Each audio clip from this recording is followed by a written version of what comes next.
नमस्कार, welcome to geopolitics. तो आज इस वीडियो में हम बात करने वाले हैं कैसे कनाडा ने यूएसए के नाक के नीचे से चाइना के साथ $7 बिलियन का ट्रेड डील साइन कर लिया है। और इंटरनेट पे कई ऐसे लोग हैं जो इस डील पे विश्वास नहीं कर पा रहे हैं। कनाडा कैसे चाइना के साथ डील साइन कर सकता है, क्योंकि कनाडा तो यूएसए का नेबर भी है और यूएसए का एक अलाई भी था। लेकिन डोनाल्ड ट्रंप के सेकंड टर्म में जो यूएसए की फॉरेन पॉलिसी है वो इतनी ज़्यादा अनप्रिडिक्टेबल हो गई कि कनाडा को अपने प्रोडक्ट्स के लिए नया बायर ढूंढना पड़ा। और पूरे वर्ल्ड मीडिया ने इस पर दर्जनों आर्टिकल पब्लिश किए हैं। आप ये आर्टिकल देख सकते हैं, Canada announces ₹7 billion trade deal. जी हाँ, कनाडा ने चाइना के साथ $7 बिलियन का ट्रेड डील साइन किया है। कनाडा के जो प्राइम मिनिस्टर हैं 2017 के बाद ये पहले प्राइम मिनिस्टर हैं मार्क कार्नी, जो कि चाइना को विजिट किए हैं और वहाँ पे $7 बिलियन का ट्रेड डील किए हैं। हालांकि इस डील में कनाडा को काफ़ी ज़्यादा बेनिफिट है, क्योंकि हम सबको पता है Canada as a country canola oil का काफ़ी बड़ा एक्सपोर्टर है। अगर आप बात करें तो कनाडा के एक्सपोर्ट में लगभग 31 टू 35% कैनोला ऑयल ही होता है। इवन जो वर्ल्ड में कैनोला ऑयल प्रेजेंट है उसमें 50% कनाडा से ही आता है। और इसी कैनोला ऑयल पे चाइना ने 85% का टैरिफ लगा के रखा था, जो कि इस ट्रेड डील के बाद टैरिफ बस 15% हो गया है। हालांकि इस ट्रेड डील से चाइना को भी काफ़ी ज़्यादा बेनिफिट हुआ है। आपको याद होगा, मार्क कैनरी के पहले जो कनाडा के प्रेसिडेंट थे जस्टिन ट्रूडो, इन्होंने चाइना के इलेक्ट्रिक व्हीकल्स पे 100% का टैरिफ लगा कर रखा था। लेकिन इस डील के बाद चाइना अब 49,000 इलेक्ट्रिक व्हीकल्स कनाडा में सेल करेगा 6.1% टैरिफ के साथ, जिससे दोनों ही देशों को फायदा होगा। मार्क कैनरे का कहना है कि अगर हमें इलेक्ट्रिक व्हीकल्स पे इंडिपेंडेंट होना है कनाडा को, तो उन्हें कंपटीटर को अपने अलाउ करना होगा और देखना होगा कि वो कैसी गाड़ियां बनाता है। लेकिन अगर आप ये देखेंगे तो ये ट्रेड डील जो है ना, वो कनाडा और चाइना का जो रिलेशन है उसको रीबिल्ड करने की बात कर रहा है, रीस्टार्ट करने की बात कर रहा है। क्योंकि जस्टिन ट्रूडो ने ना सिर्फ इंडिया के साथ कनाडा के रिलेशन खराब किए थे, जस्टिन ट्रूडो ने चाइना के साथ भी कनाडा के रिलेशन खराब कर दिए थे।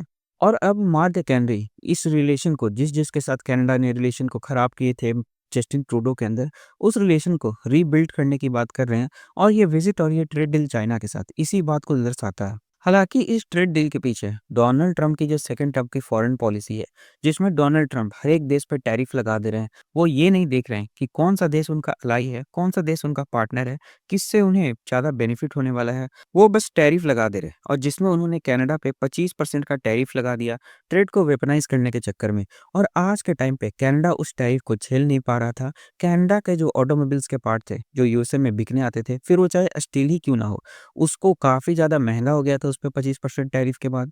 तो कनाडा को एक दूसरा मार्केट तो ढूँढना था, क्योंकि कनाडा कितने दिन तक यूएसए पे डिपेंडेंट रहेगा अपने प्रोडक्ट्स बेचने के लिए। और यूएसए में उनके प्रोडक्ट्स कोई खरीद भी नहीं रहा था, क्योंकि वही सेम प्रोडक्ट्स जो कि यूएसए में मेड थे, वो काफ़ी ज़्यादा चीपली अवेलेबल हो गए थे उस मार्केट में आफ्टर 25% टैरिफ। तो कनाडा ने अपनी डिपेंडेंसी को कम करने का सोचा यूएसए से, और वो आज के टाइम पे काफ़ी ज़्यादा वर्ल्ड के अलग-अलग देशों को मार्केट को तलाश रहे हैं अपने प्रोडक्ट को सेल करने के लिए।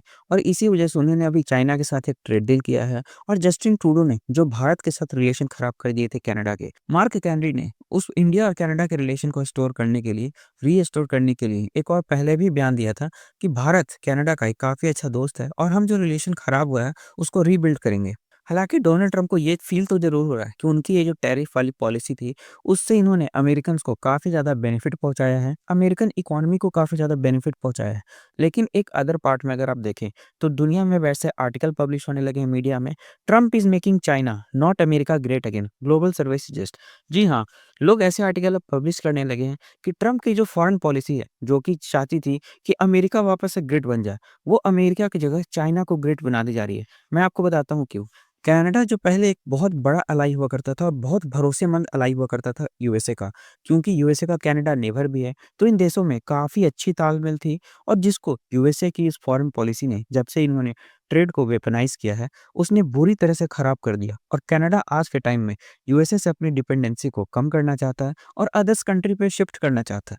और अगर आप दूसरा एग्ज़ाम्पल लें तो वो है जापान। जापान इतना यूएसए पे भरोसा करता था, इतना अच्छा अलाई मानता था यूएसए को अपना, जापान ने अपनी सिक्योरिटी सिक्योरिटी ही यूएसए को देकर रखी थी। हालाँकि डोनाल्ड ट्रंप की इस पॉलिसी के बाद जापान को ज़बरदस्ती $500 बिलियन यूएसए में इन्वेस्ट करना पड़ा, जिसके प्रॉफ़िट भी अब डोनाल्ड ट्रंप यानी कि यूएसए ही रखने वाला है। तो जापान और कनाडा यूएसए से तो दूर हो गए डोनाल्ड ट्रंप की पॉलिसी के अलावा, और तीसरा जो उनका अलाई बनने जा रहा था या फिर यूएसए धीरे-धीरे उस कंट्री का भरोसा जीत रहा था, वो था इंडिया। जी हाँ, यूएसए भी इंडिया को अपना अलाई तो बोलता था, लेकिन अभी इंडिया ने इस बात को कन्फर्म नहीं किया था कि वो यूएसए का अलाई है। और इसी बीच डोनाल्ड ट्रंप आते हैं और इन्होंने अपने धमाधम टैरिफ लगा दिया। हालाँकि आज के टाइम पे इंडिया वर्ल्ड में सबसे ज़्यादा टैरिफ झेल रहा है 50% का। जी हाँ, और इस वजह से जो भारत है और या फिर भारत के लोग हैं, वो डोनाल्ड ट्रंप को बिल्कुल पसंद नहीं करते, और यूएसए ने जो अपना भरोसा बनाया था इंडिया पे, वो भी थोड़ा-सा भरोसा बनाया था, उसको बिल्कुल तरह से खो दिया है। और इतना टैरिफ झेलने के बाद भारत अब यूएसए को अपना अलाई नहीं मानता है। इवन भारत तो ये भी जान रहा है कि यूएसए पे भरोसा करे या ना करे, क्योंकि यूएसए आज के टाइम पे जो भारत का राइवल है पाकिस्तान, उसको भर-भर के इन्वेस्टमेंट कर रहा है। इवन ऑपरेशन सिंदूर में यूएसए ने पाकिस्तान को भी बचा लिया। लेकिन और इसी वजह से भारत जो है ना, ज़्यादा स्ट्रॉन्ग रिलेशन रखना चाह रहा है अब रशिया के साथ, और जो इंडिपेंडेंस है वो यूएसए से हटाकर रशिया पे कर रहा है, चाहे आप वो उसको डिफेंस के मामले में भी क्यों ना देखें। और बस भारत ही नहीं, यूएसए का जो सबसे परमानेंट अलाई माना जाता था, वो था यूरोपियन यूनियन। और जब से डोनाल्ड ट्रंप ने ग्रीनलैंड को कब्जा करने की बात की है, यूरोपियन यूनियन ट्रंप के सामने खड़ा हो गया है। इवन फ्रांस और जर्मनी के सोल्जर्स तो ग्रीनलैंड में पहुंच भी चुके हैं। अगर कोई यूएसए कल को मिलिट्री का इस्तेमाल करके ग्रीनलैंड को कब्जाने की बात करता है, तो उसको प्रोटेक्ट करने के लिए। तो बिल्कुल कनाडा ने जो किया वो ट्रंप की फॉरेन पॉलिसी का एक रिएक्शन था, क्योंकि आखिर उसे भी अपना प्रोडक्ट तो सेल करना ही है। लेकिन आज के टाइम पे डोनाल्ड ट्रंप ग्रीनलैंड के बिल्कुल पीछे पड़ चुके हैं। उन्होंने ग्रीनलैंड को फोर्सफुली कब्जाने की बात की है। और आगे इस टॉपिक पे कोई अपडेट आता है तो मैं आपके लिए अपडेटेड वीडियोस जरूर लेकर आऊंगा। तब तक के लिए आप चैनल को सब्सक्राइब कर लीजिए। Thank you.